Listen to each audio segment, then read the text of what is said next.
পরীক্ষা রোজা রাখিও না, কষ্ট পাবা, পড়তে পারবা না, তারাবি নামাজে যাইও না, বাধা দিবেন? দিয়েন না। আল্লাহর কসম করে বলতেছি, আপনার ছেলেটা আপনার মেয়েটা যদি নামাজও পড়ে রোজাও রাখে, আল্লাহ সুবহানাহু ওয়া তাআলা মেধা বাড়িয়ে দিবে কিনা বলেন তো? অবশ্যই বাড়িয়ে দিবে। আমার কথা বলি, আমি যখন 2014 সালে এই আপনাদের কালিয়াগঞ্জ দাখিল মাদ্রাসায় দাখিল পরীক্ষা দেই, তখন দেখা যাচ্ছিল যে আমাকেও বলতেছিল, আমি পাত্তা দেই নাই, সত্য করে বলতেছি, আমারও বাসায় বলতেছিল যে রোজা থাকার দরকার নেই, পরীক্ষা পড়ো বলে। এই কথা সত্য, এই এলাকার লোকজনও বলে, কিন্তু ছেলে মেয়েদেরকে ইসলাম থেকে বিন্দুমাত্র দূরে রাখবেন না, নাহলে কিয়ামতে ধরা খাবেন। ও কুকলিবর এলাকার মা বোনেরা, তোমাদের উদ্দেশ্যে যে একটা কথা বলে, বর্তমান জামানায় ফিতনার জামানা, এই ফিতনার জামানায় সবথেকে বেশি ঈমান হরণ হচ্ছে তোমাদেরকে নিয়ে। তোমরা যখন কুকলিবন থেকে কালিয়াগঞ্জের উদ্দেশ্যে স্কুলে কলেজে যাওয়ার উদ্দেশ্যে যাও, তুমি পর্দা করে যাবা, তোমার অন্যটাকে ঘাড়ের মধ্যে দিয়ে সুন্দর সাবলীল পোশাক পরে যাবা, যেন কালিয়াগঞ্জ এলাকার যুবকগণ তোমাদেরকে দেখে বিরক্ত না করে। কিন্তু দেখা যায় যখন কালিয়াগঞ্জ থেকে বিরল দিয়ে দিনাজপুর সরকারি কলেজে পড়তে যায়, তখন দেখা যায় আর পর্দা করে না, বাবা মার কথা শুনে না, সে যুবকদেরকে নষ্ট করে, সেও নিজেও নষ্ট হয়। ও মা, ইসলাম তোমাকে স্বাধীনতা দিয়েছে, ইসলাম তোমাকে মর্যাদা দিয়েছে, ইসলাম তোমাকে এত বেশি মর্যাদা দিয়েছে, অন্য কোন ধর্ম মর্যাদা দেয় নাই। ইসলামের আগে আইয়ামে জাহিল যুগে মা ও বোনেরা তোমাদেরকে কতল করা হতো, মাটিতে চাপা দিয়ে রাখা হতো। বর্তমান জামানায় তোমরা বুঝো, তোমরা শিক্ষা নাও ইসলাম থেকে, ইসলাম তোমাদেরকে কত শালীন দিয়েছে, কত মর্যাদা দিয়েছে, আর তোমরা মনে করতেছো ইসলাম আমাদেরকে ঠকাচ্ছে। এটা ঠিক না। ইসলাম যদি তুমি মানো তাহলে আল্লাহ খুশি হবে, আল্লাহ খুশি হলে তুমি জান্নাতে যাবে, তুমি মা ফাতেমার সাথে জান্নাতে যাবে, তুমি মা আসিমার সাথে জান্নাতে যাবে, তুমি খাদিজা আয়েশা রাদিয়াল্লাহু তাআলা এর সাথে জান্নাতে যাবে। একটা মেয়ের মাথায় তেমন কোনো বুদ্ধি নাই, আমি বলি নাই, আল্লাহ পাক রব্বুল আলামিন বলেছেন মেয়েদের বুদ্ধি কম দেওয়া হয়েছে, জ্ঞান কম দেওয়া হয়েছে। তারপর একটা যুবককে, কুকলি বোনের একটা যুবককে প্রেমের প্রস্তাব দিয়ে সে ঘায়েল করতে পারে, মিথ্যা বানানো কথা বলে নিজেকেও ঘায়েল করতে পারে। ও মা, ও বোন, তোমাকে বলি তুমি এই কাজ কখনো করবা না। আল্লাহ রাসূল সাল্লাল্লাহু আলাইহি সাল্লাম ঈদুল ফিতর অথবা ঈদুল আজহার নামাজ পড়ে যাচ্ছিলেন, প্রতিপক্ষে কয়েকজন মহিলা গোল মিটিং করতেছিল, বসে গল্প করছিল। এলাকা করে পাড়ায় পাড়ায় বসে করে, আমাদের কালিয়া যদি করে, তুই চারজন যদি বসে গল্প করে গুজব করে, মেয়েদের কথা পেটে হজম হয় না, কুকুরের মানে পেটে যে ঘি হজম হয় না, মেয়েদের পেটে কথা হজম হয় না, সত্য কথা, তিতা কথা।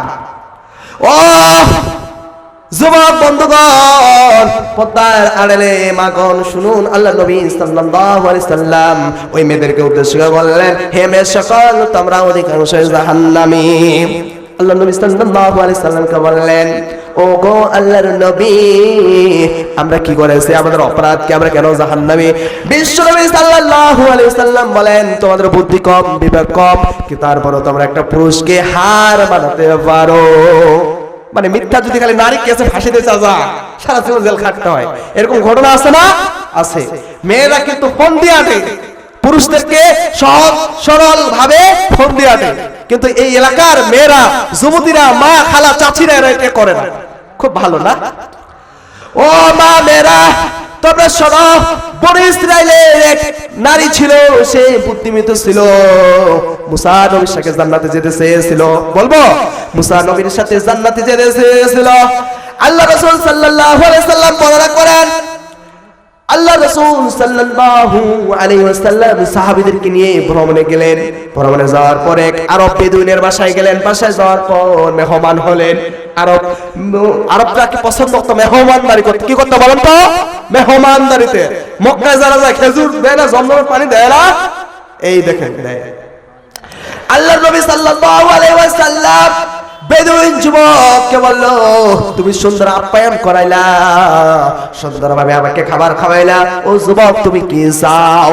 আরব বেদুইন বলল, আল্লাহ টাকা পয়সা নাই, আমি দরিদ্র, আমাকে একটা উষ্টি দাও, উষ্টির মধ্যে একটা যেন আসন থাকে, ওই আসনের মধ্যে যাতে আমি বসতে পারি, আর আমাকে একটা ছাগল দাও, যে ছাগলের দুধ পান করে আমি ও আমার বাচ্চাদেরকে লালন পালন করতে পারি। এবার আল্লাহ রাসূল সাল্লাল্লাহু আলাইহি সাল্লাম বললেন, হে বেদুইন, তুমি এত বোকা, তুমি মুসা নবীর ওই মহিলার মতো হতে পারলা না? সাহাবীরা বলল, ওই যুবক বলল, ও নবী কি হয়েছিল বলেন। এবার আল্লাহর নবী সাল্লাল্লাহু আলাইহি সাল্লাম বলেন, মুসাকে যখন ফিরাউন তাড়াইয়াছিল, ফিরাউন যখন মুসাকে তাড়ায়, ফিরাউন আলাইহিস সালাম তার গোত্রদেরকে নিয়ে, সঙ্গী সাথীদেরকে নিয়ে মাদায়েনে রওনা দিয়েছিলেন।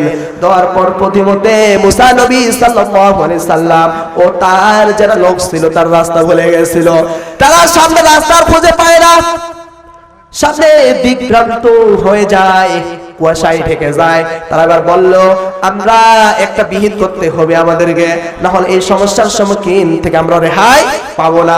তারা বলল, চলো আমরা এই বুড়ির বাসায় যাই, সামনে একটা বুড়ি রয়েছে, ওনার কাছে জিজ্ঞেস করি, হয়তো উনি বলে দেবেন এই জায়গার সমস্যার কথা। ওই জায়গায় একটা কবর ছিল, কবরটা হলো ইউসুফ আলাইহিস সালামের। কার কবর বলেন? ইউসুফ আলাইহিস সালাম। ইউসুফ আলাইহিস সালাম নিয়ত করেছিলেন, ইউসুফ আলাইহিস সালাম দোয়া করেছিলেন, ইউসুফ আলাইহিস সালাম একত্ববাদ ঘোষণা করেছিলেন এই মর্মে যে মিশর ছাড়া কোথাও যাবে না। এবার ইউসুফ আলাইহিস সালামকে ওইখানে কবর দেওয়া হয়েছিল, এলাকার কেউ জানে না, জানেন শুধু ওই বৃদ্ধ মহিলা। সবাই এবার খোঁজ খবর নিল, চলে যায় বৃদ্ধ মহিলার বাড়ি, চলে যায় সবাই। এবার চলে গেল বৃদ্ধ মহিলার বাসায়। যাওয়ার পর মহিলাকে বলল, আপনি বলে দিন ইউসুফ আলাইহিস সালামের কবর কোথায়? ওই মহিলা বলল, না, হতে পারে না, আমি বলবো না, মুসা নবী যদি আমাকে বোনা একটা কথা দিতে পারে। এবার তারা বলল, কি কথা বলেন বলেন। এবার বৃদ্ধ মহিলা বলল, মুসা নবী আমার সাথে অঙ্গীকার করো, মুসার সাথে আমাকে জান্নাতে নিয়ে যাবে। মুসা আলাইহিস সালাম বললেন, না না, এটা কখনো হতে পারে না। মুসা নবী চুপ করে থাকলেন। আল্লাহ পাক রব্বুল আলামিন জিবরিল আমিনকে পাঠালেন। পাঠার পর জিবরাইল আমিন মুসার কানে কানে বলে দিলেন, ও মুসা, তুমি বলো ওই মহিলার সাথে জান্নাতে নিয়ে যাবা। মহিলাকে আল্লাহ নবী এবার মুসা বলে দিলেন, ঘোষণা দিয়ে দিলেন, ও বুড়িমা, আল্লাহ পাক ওয়াদা দিয়েছেন তোমাকে জান্নাতে আমার সাথে নিয়ে যাবে। এবার বুড়িমা বলল, চলো কবরটা আমি দেখিয়ে দেই। ইউসুফ আলাইহিস সালামকে যেখানে দাফন করা হয়েছিল, এবার সবাই চলে আসলো। আসার পর একটা কূপ দেখাই দিলেন, কূপটার মধ্যে পানি রয়েছিল। সঙ্গে সাথী যারা ছিল কূপের পানিগুলো সেচ দিতে শুরু করলেন, পানি শূন্য হয়ে গেল। এবার আল্লাহর নবী ইউসুফ আলাইহিস সালামের হাড়গুলো পেয়ে যাওয়া হলো।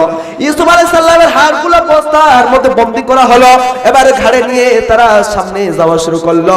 আল্লাহ সুবহানাহু ওয়া তাআলা তাদের রাস্তা যে ভুলে গিয়েছিলেন, কুয়াশা যে ঢাকা ছিল, দিকভ্রান্ত যে হয়ে গিয়েছিল, সবকিছু থেকে তারা ফিরে আসলো এবং সামনে মাদায়েনে যাত্রা শুরু করলো। মা ও বোনদেরকে বলছি, তাহলে কার মতো হতে হবে? মুসা নবীর ওই মহিলার মতো। কি চাইছিল? জান্নাত চেয়েছিল। ও মা বোনেরা, আপনারা চান না জান্নাত? চান না? আপনাদেরকে সম্মান দেওয়া হয়েছে ইসলামে, আপনারা জান্নাতে যাবেন। পুরুষদেরকে এমন কোন কোরআন ও হাদিসের আয়াত নাই কিছু আমল করলে জান্নাত যাবে, আছে? নাই। মেয়েদের আছে। কি করতে হবে বলেন তো? পর্দা করতে হবে, নামাজ পড়তে হবে, স্বামীর খেদমত করতে হবে এবং সিয়াম রাখতে হবে। এই কাজ চারটা যদি আপনি করেন, কোথায় যাবেন বলেন? জান্নাতে যাবেন। কিন্তু দেখা যায় বর্তমান জামানায় অনেক মেয়ে রয়েছে পরকীয়া করে, কুকড়ি মনে করে না, করে না, কিন্তু অনেক জায়গায় পরকীয়া করে, স্বামীর খেদমত করে না। অথচ বিশ্বনবী সাল্লাল্লাহু আলাইহি ওয়াসাল্লামের জ্বলন্ত হাদিস, স্বামীর খেদমত না করলে স্ত্রী জান্নাতে যাবে না। কিন্তু ও মা ও বোন, তোমার পায়ে হাতে ধরে বলি, তুমি কখনো এটা করবা না, স্বামীর খেদমত করবা। স্বামীর খেদমত করলে আল্লাহ পাক রব্বে কারীম খুশি হয়ে যাবে, তুমি জান্নাতে যাবা। আর তোমার স্বামী যদি খুশি না হয় তাহলে তুমি জাহান্নামে যাবা। ও কুকুরিবান এলাকার মা ও বোনদেরকে বলে, বর্তমান সময়ে ফেসবুকে, ইউটিউবে মাল্টিমিডিয়ার মাধ্যমে নারীরা অনেক পুরুষদেরকে ধোঁকা দিচ্ছে, তোমরা ধোঁকা দেবা না। অনেক পুরুষের সঙ্গে পরকীয়া করতেছে, তোমরা পরকীয়া করবা না। অনেক যুবককে ধ্বংস করতেছে নিজের সুন্দর চেহারাকে দেখায়া, তুমি কখনো করবা না। আল্লাহ পাক রব্বুল আলামিন মেয়েদেরকে রূপ দিয়েছেন, কি বলেন? আল্লাহ পাক রব্বুল আলামিন মেয়েদেরকে সৌন্দর্য দিয়েছেন। এই সৌন্দর্যটা তুমি ঘরে রাখবা, তোমার পুরুষের জন্য, তোমার স্বামীর জন্য, অন্য কোনো পুরুষের জন্য না। ওই যে কালিয়াগঞ্জ বাজারের লোকের জন্য, দোকানদারের জন্য না। ওই যে কালিয়াগঞ্জ মার্কেটে যদি কসমেটিকের দোকান, চায়ের দোকান, হোটেল এমন ভাবে যদি যায়, ওরা দেখতেছে। আর আপনার স্বামী আপনার সুন্দরের জন্য নতুন শাড়ি, এই যে আলু রয়েছেন না চাচা, আলু তো দাম নাই, মানে 10 টাকা কেজি। এখন এই 10 টাকা কেজি আলু বিক্রি করেও আপনাকে শাড়ি কিনে দিয়েছে, সুন্দর জামা কিনে দিয়েছে, মেকআপ কিনে দিয়েছে, লিপস্টিক কিনে দিয়েছে, সব কিনে দিয়েছে। কিন্তু আপনি কালিয়াগঞ্জ বাজারের দোকানদার যারা রয়েছে, এদেরকে দেখানোর জন্য যদি খুশি করেন, হবে? কাকে দেখাবেন বলেন তো? আপনার বাড়ির নিজের স্বামীকে দেখাবেন, এটা জায়েজ আছে। ও এলাকার মা ও বোন, তোমাদেরকে শেষ নসিহত সময়ের দ্বার প্রান্তে, তোমাদের শেষ নসিহত যেটা সেটা বলে শেষ করতেছি যে তোমরা কখনো এরকম হবে না, আইএমএ জাহিলা আহমেদ নারীদের মতো বেড়াবে না, পর্দা করে বেড়াবা, নামাজ পড়বা, বাবা মায়ের কথা শুনবা, স্বামীদের খেদমত করবা, বাচ্চাদেরকে ইসলামে আঙ্গিকায় তৈরি করবা। এই কুকুরিবন মসজিদের প্রতিটা বাচ্চা যেন মক্তব্য আছে, পাঠাবেন সবাই মাদ্রাসায় ভর্তি করাবেন। শুনেন, বাংলা ইংরেজি পড়াবেন, তাতে যায় আসে না, কিন্তু আগে ইসলামী জ্ঞান দেবেন, না হলে যেন বুড়া হবেন না, দেখবে না, কিন্তু সত্য করে বলতেছি, দেখবে না। কারণ আপনি ছোট অবস্থায় ওকে ওর অধিকারগুলো আদায় করেন নাই, আর বড় হয়ে আপনি চাইলে হবে? আমি একটা উদাহরণ সব সময় দেই চাচারা, শুনেন। বিজ্ঞানী নিউটনের কথা শুনছেন না? তিনি গতির সূত্র আবিষ্কৃত করেছিলেন। প্রত্যেক ক্রিয়ারই সমান ও বিপরীতমুখী প্রতিক্রিয়া আছে। আপনি আমাকে ভালোবাসলে আপনাকে ভালোবাসবো, আপনি আমাকে থাপ্পড় দিলে আমি থাপ্পড় দেব, আপনি আপনার সন্তানকে ভালোমতো দায়িত্বগুলো পালন করলে আপনারও দায়িত্ব পালন করবে। আপনি এই শিশু অবস্থায় যদি দায়িত্বগুলো না নেন, পরে কি চাইলে হবি? তোরা লাগাইছেন বাবু গুড়িয়ান, যদি তোরা মিশ্র বা কামচান হবে না। তাহলে মা ও বোনদেরকে বলতেছি যে তোমাদের পেট থেকেই কি হয়? সন্তান জন্ম হয়। তোমাদের পেট থেকে যেন অমরের মতো, আজকের আলোচনা অমরের মতো যেন ছেলে হয়। আল্লাহ পাক রব্বুল আলামিন আমাদেরকে এই কথাগুলো মানার তৌফিক দান করুক। এখন আজান হবে, তো আমি এলোমেলো ভাবে নেশাদার দর্ব দিয়ে শুরু করেছিলাম, অমরকে নিয়ে, বিশ্বনবী সাল্লাল্লাহু আলাইহি ওয়াসাল্লামের সুন্নাত কে নিয়ে অনেক কথা এলোমেলো ভাবে বললাম। তো এই কথাগুলোর মধ্যে যদি ভুল হয়, আমি আপনাদের এলাকার কিছু সন্তান, মিরাজুল ইসলাম, আমার বাসা বামনগাঁয়ে, আমার কোথায় আলোচনায় যদি কোনো ভুল হয় তাহলে কষ্ট পাওয়ার মাফ করে দেবেন ইনশাআল্লাহ। আর আমার জন্য আল্লাহ রাব্বুল আলামিনের কাছে দুহাত তুলে দোয়া করবেন, আল্লাহ পাক রব্বুল আলামিন যেন আমাকে কুরআন ও হাদিসের খাদেম হওয়ার তৌফিক দেয় ইনশাআল্লাহ। আল্লাহ রাব্বুল আলামিন যেন আমার জ্ঞানের বারাকা দান করে, যে জ্ঞান দরকার কোরআন ও হাদিসের আলোচনা করার জন্য, কোরআন ও হাদিসের আলোচনা বোঝার জন্য, বলার জন্য, এই জ্ঞান যেন আল্লাহ সুবহানাহু ওয়া তাআলা আমাকে দান করেন। আল্লাহ রাব্বুল আলামিন এই মাহফিলকে কবুল ও মঞ্জুর করুন, আল্লাহুম্মা আমিন। আমি আলোচনার যে টপিক ছিল অ্যাডিকশন, কি ছিল? অ্যাডিকশন, মাদক আক্রান্ত বা মাদক শক্ত বা নেশাদার বর্ম আমার বিষয় ছিল। এই বিষয়টা আমাকে সহ আমি যতক্ষণ ধরে আলোচনা করলাম, প্রতিটি যুবক বৃদ্ধ সবাইকে মানার তৌফিক দান করুন, আল্লাহুম্মা আমিন। এবং আমি আশা ও দোয়া রেখে শেষ করছি, ধর্মপুর কুকরিবন এলাকা যেন মাদক মুক্ত হয় ইনশাআল্লাহ। আল্লাহ রাব্বুল আলামিন আমাকে সহ সবাইকে কবুল করুক, আমিন। ওয়া আখিরু দাওয়ানা আলহামদুলিল্লাহি রাব্বিল আলামিন। আসসালামু আলাইকুম ওয়া রাহমাতুল্লাহি ওয়া বারাকাতুহু।